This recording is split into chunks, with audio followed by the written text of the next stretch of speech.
My son handed his wife $100,000 for a house and told me I was useless. That moment has replayed in my mind more times than I can count, not because of the money, but because of the way he said it, like my existence weighed him down. My name is Althea Grant. I am 60. It happened on a Sunday afternoon in Corbin's living room, a place I used to help him clean when he first moved in. Marissa sat beside him on the couch, smiling that practiced smile she wore whenever she wanted to look like the reasonable one. His laptop was open, some mortgage document glowing on the screen. Most of the room seemed to know what was coming. Their faces gave it away long before I understood it. Corbin clicked something, then turned the screen toward her. "There," he said. "The transfer went through. 100,000. Now we can move fast." One of his aunts clapped politely, and a few relatives nodded in approval. Marissa kissed his cheek. And then Corbin looked at me. Only me. "Mom, you... Well, you could never help with something like this. You are useless when it comes to real plans. Marissa actually does something with her life." It was said casually, as if he were stating the weather. No hesitation, no apology. Just truth, as he believed it. For a second, I could not feel my hands. I had heard hurtful things before. Whispers, comparisons, little cuts that healed badly. But this one landed differently. Something in me shifted, like a door closing quietly. I did not argue.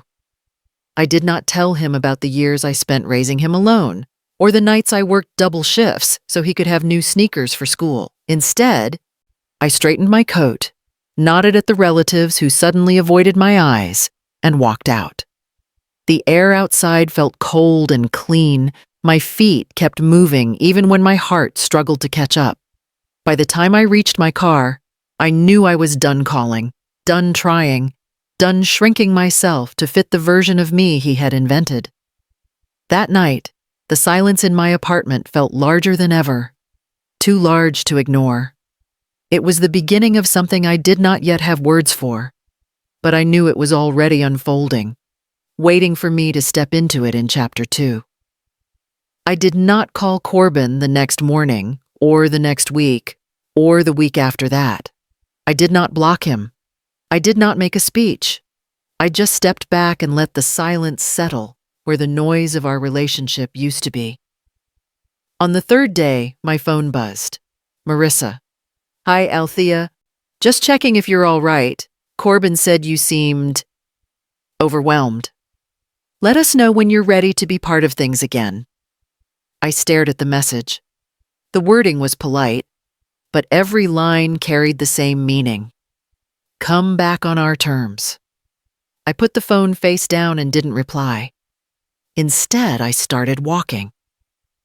Laurelhurst Park was close to my apartment, and the paths became a quiet place to breathe without bracing for someone's judgment. I walked slowly at first, trying to understand the sharp ache inside me. But the more I walked, the more that ache changed. It didn't fade. It just shifted into something I could hold without breaking. One afternoon, my coworker Denise caught up with me outside the clinic. "You've been quiet lately," she said, tying her scrubs jacket around her waist. "I needed space," I answered. "From who?" "My son." She paused, searching my face. "Good," she said softly. "Sometimes distance is the only way people hear you." I didn't argue. I didn't explain. I just nodded because it was the first time someone understood without me having to defend myself. The silence at home no longer felt empty. It felt like room I'd never had to figure out what came next. The week after I stopped calling Corbin, I asked my supervisor at the clinic if I could pick up extra shifts. She didn't even look surprised. "You've always been reliable with numbers, Althea. I wish more staff had your consistency," she said. Funny how strangers could see things my own son never saw. The overtime kept me busy, but it also kept me grounded. The work was repetitive: insurance codes, phone calls, reconciliations. but it gave me something simple. Proof that I still had value. One night, after a long shift, I sat at my kitchen table with my laptop open and a stack of bills spread out like old accusations. I took a breath and said to myself, "You can do this." I clicked on a budgeting course someone had recommended. The instructor explained credit utilization, debt snowballing, interest stacking. At first, I thought it was too much, but as the lessons continued, something unexpected happened. I understood it. Not just the terms, but the logic. I took notes. I made charts. I ran numbers. For the first time in years, the math didn't intimidate me. It made sense. The next morning at the clinic, Denise glanced over my shoulder while I adjusted a patient account. "You always been this good with numbers?" she asked. I laughed softly. "Apparently I have." "News to me." "Well, someone's been lying to you then," she said. "Because this looks natural." Her words landed deeper than she knew. Later that evening, while reviewing my credit report, I realized I could finally pay off a lingering balance I'd carried for years. I scheduled the payment without hesitating, no fear, no second guessing. As the confirmation screen loaded, I felt something quiet but powerful, like I'd just unlocked a door I didn't know existed. The idea arrived on a Tuesday, slipped casually into a conversation over lunch. My coworker Maria set down her salad and said, "You know, East Portland still has lots going cheap. People overlook them, but the value's creeping up. My cousin flipped one and made a decent profit." I didn't react at first. Real estate felt like a world meant for people with money, confidence, and support, none of which I believed I had. But Maria kept talking. "They're not pretty. Some are barely more than dirt and weeds, but the city zoning's getting interesting." That evening, I sat at my kitchen table with my laptop open. I told myself I was just looking. I typed, "East Portland lots undervalued," and suddenly there were pages, zoning maps, tax assessments, forums full of people debating which neighborhoods would turn around in the next 5 years. Every link pulled me deeper. At the clinic the next day, I found myself asking, "Maria, how did your cousin even start?" She shrugged. "He just researched until he wasn't scared anymore." I smiled at the simplicity of it. Night after night, I read everything I could. Zoning codes, property taxes, land use restrictions. And as I read, something unfamiliar stirred in me. Possibility. By the end of the week, I wasn't just researching. I was imagining things. I found the lot late one night after hours of scrolling through listings. It was in Lentz, an old, neglected patch of land with a leaning fence and a description that read, "As is, needs vision." Most people would have moved on. I didn't. The next morning on my break, I showed the listing to Maria. "It's ugly," she said honestly. "I know. But it's cheap, and the zoning's decent. Should I look at it?" She raised an eyebrow. "Do you want to?" I didn't answer, but she smiled like she already knew. That weekend, I drove out to see it. The soil was uneven, weeds knee-high, and an old shed leaned so far, I thought a strong breeze would finish it off. Still, I stood there longer than I meant to. Something about it felt untouched, like no one had ever expected anything from it. Maybe that was what drew me in. By Monday, I'd made up my mind. I sold an old gold bracelet my mother left me, cashed out a small retirement fund I'd almost forgotten about, listed unused furniture, and picked up weekend shifts. I sat down right where I was, on the floor of my living room, and let the news sink in. 2 weeks later, I walked into the small title office alone. The receptionist glanced around, maybe expecting someone to join me, but I said, "It's just me today." The notary slid the papers forward. "First purchase?" I nodded. "You sure?" The question wobbled something inside me. I didn't trust my voice, so I signed instead. When it was done, the notary smiled softly. "Congratulations, Ms. Grant. You own land now." Outside, I sat in my car with the folder on my lap. My hands trembled, not from fear this time, but from something deeper, ownership.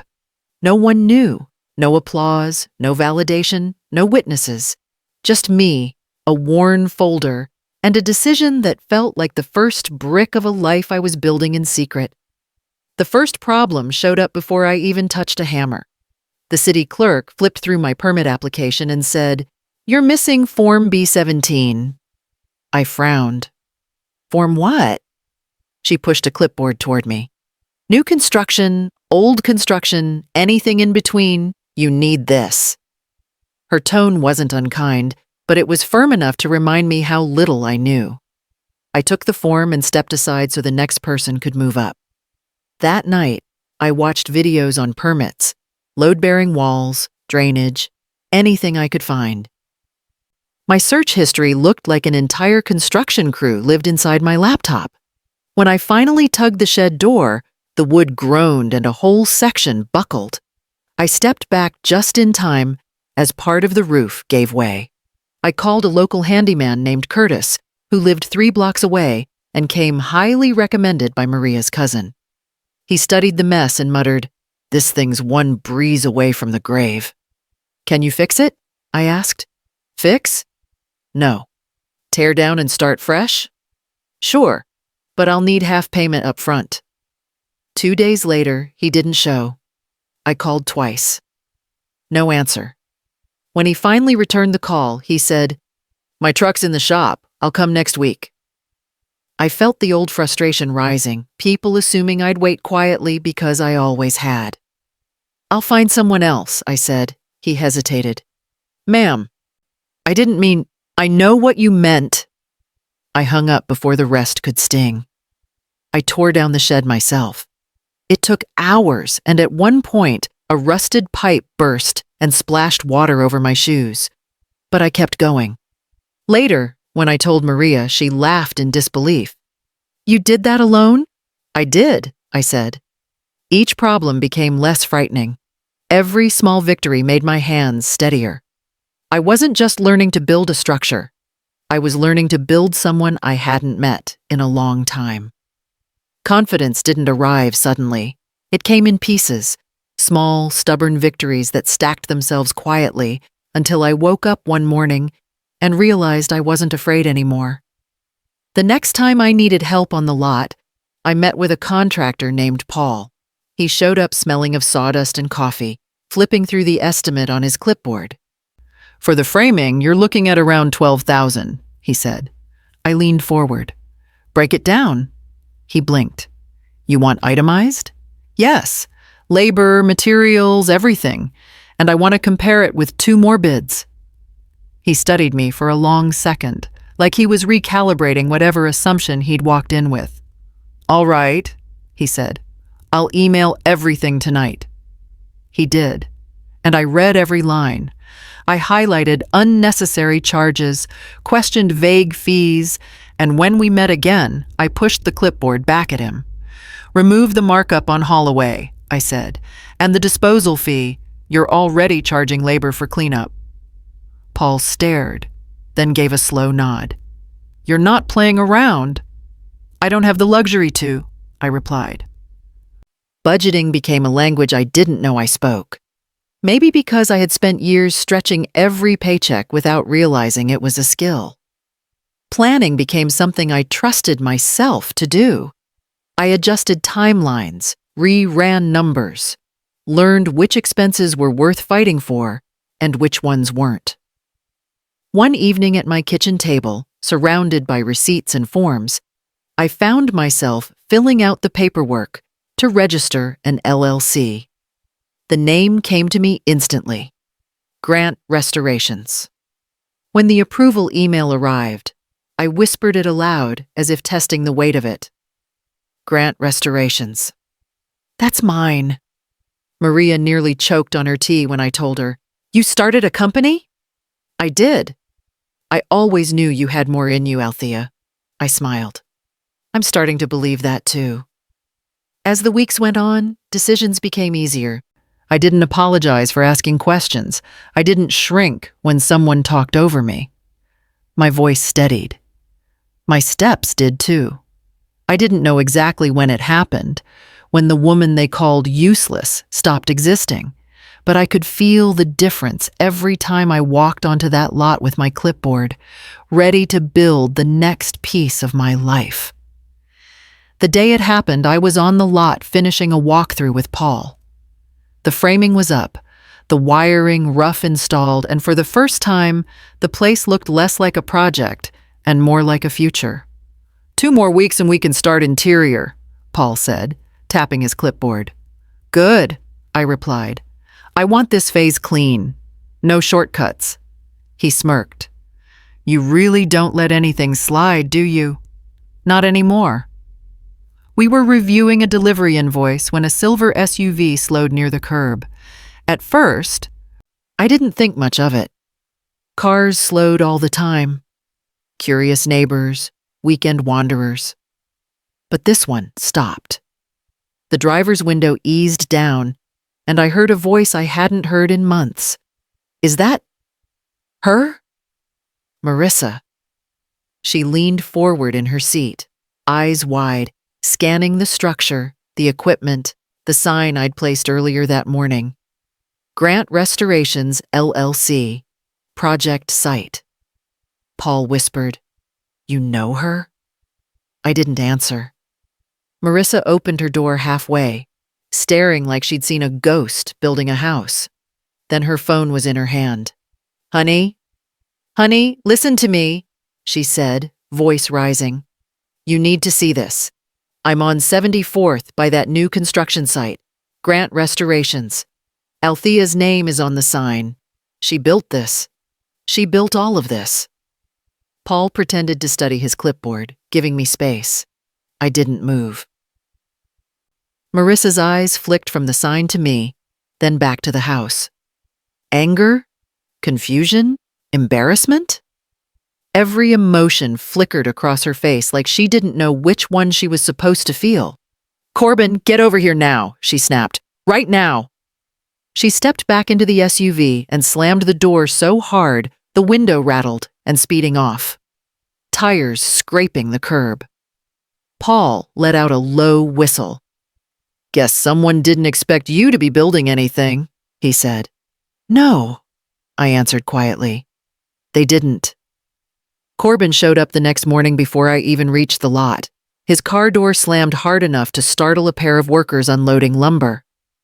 He walked straight toward me, face tight, voice shaking. Mom, what is this? He pointed at the house, the equipment, the sign with my name on it. Why didn't you tell me you were doing all this? I didn't raise my voice. You stopped listening the day you called me useless. He flinched. For a moment, he looked younger, smaller, like the boy who used to cling to my coat on his first days of school. I didn't mean it like that, he said quietly. I was stressed, and Marissa, He shook his head, unable to finish. You meant it enough to say it, I replied, and I believed you for a while, but I don't anymore. He looked around again, trying to absorb everything, the framing, the tools, the structure rising from the ground. Mom, how did you even afford this? I worked, I saved, I learned. The same way anyone builds anything worth having. He swallowed, then forced out the real reason he'd come. The renovations cost more than we expected, and the $100,000 is already tied up in deposits we can't get back. We didn't expect so many delays. His voice cracked. Could you help us? Just for a bit? You clearly have something going here. The old instinct, to save him, to step in, stirred for a second, but only for a second. I'm sorry, Corbin. I can't fix what you and Marissa built without looking at the numbers.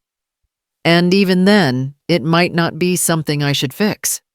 So that's it? He whispered. You're choosing this over your own family? I'm choosing the version of myself I should have been all along.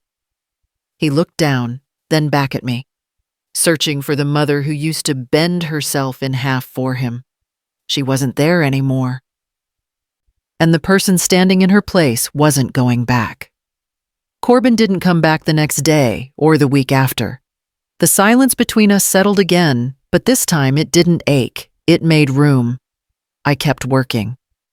Paul and I finished the interior, installed fixtures, reviewed final inspections.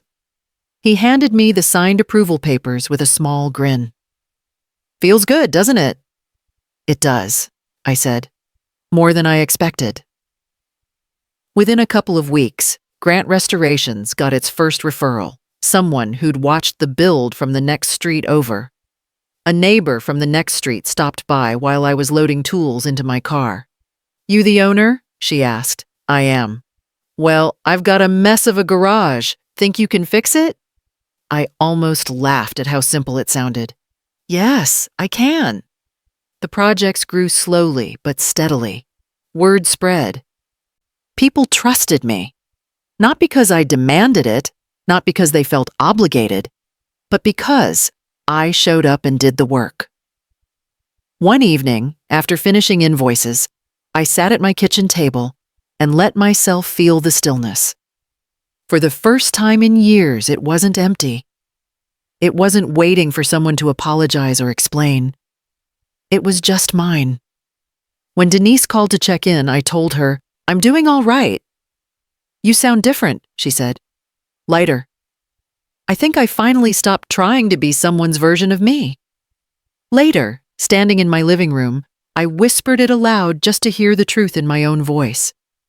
I was never useless. I was unseen. Now I see myself clearly. If my story reached someone who needed it, I hope they'd understand. Choosing yourself isn't betrayal, it's survival. And if my journey meant something to you, tap like, leave a comment, or subscribe. I'd love to know where you're listening from and whether you'd let someone like Corbin back into your life.